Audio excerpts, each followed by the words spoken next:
même parfois d'une rue à l'autre de Bruxelles, comme a pu le montrer l'opération Curieus'Air.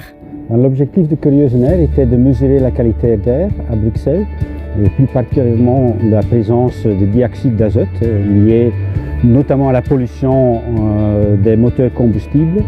Et c'était un projet science citoyenne, donc on a fait un appel au grand public de placer des tubes à l'extérieur de leurs fenêtres, sur la façade de leur maison, un peu partout à Bruxelles.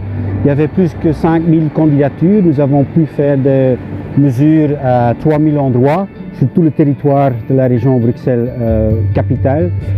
Et sans l'aide des citoyens, ça aurait été impossible de faire un tel projet.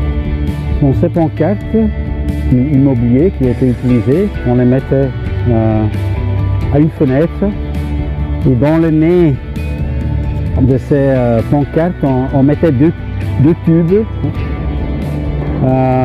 Il retirait le bouchon et pendant un mois, l'air entre dans ce tube. Il y a une petite substance chimique à l'intérieur qui garde le dioxyde d'azote. Après un mois, il le referme et on le reçoit par poste.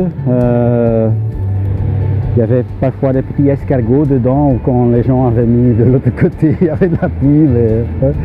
La valeur ajoutée de Curieus'Air au mesurage existant, parce qu'il y a des stations officielles qui mesurent quotidiennement la qualité d'air,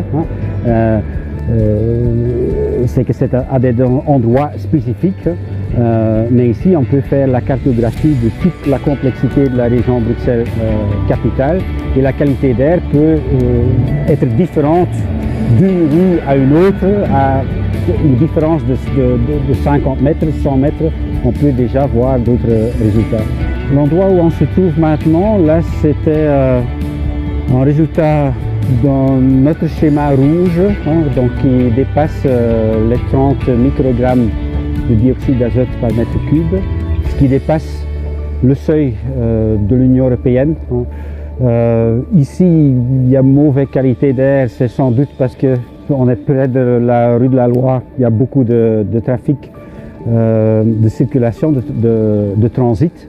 Mais sinon, si on regarde les différents quartiers, le plus qu'on va dans la direction du canal, dans des zones où l'habitation est plus dense, là on peut, dans les quartiers dits défavorisés, on peut constater qu'il y a une moindre qualité de l'air. On fait la comparaison et on regarde quel est le nombre de voitures qui sont présentes en moyenne par ménage.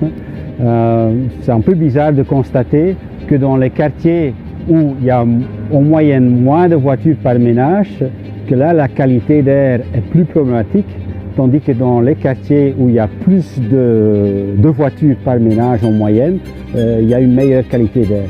C'est lié à la richesse des quartiers. Mais c'est quand même interpellant également de voir que des quartiers où plus que la moitié des personnes, des ménages n'ont pas de voiture, sont le plus touchés par la pollution à Bruxelles. Donc la question de la qualité de l'air, c'est en fait également une question sociale.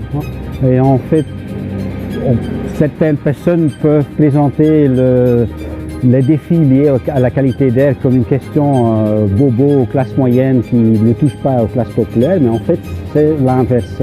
Un autre élément inquiète également les répondants à l'enquête, ce sont les perturbateurs endocriniens. Ce sont des produits qui finalement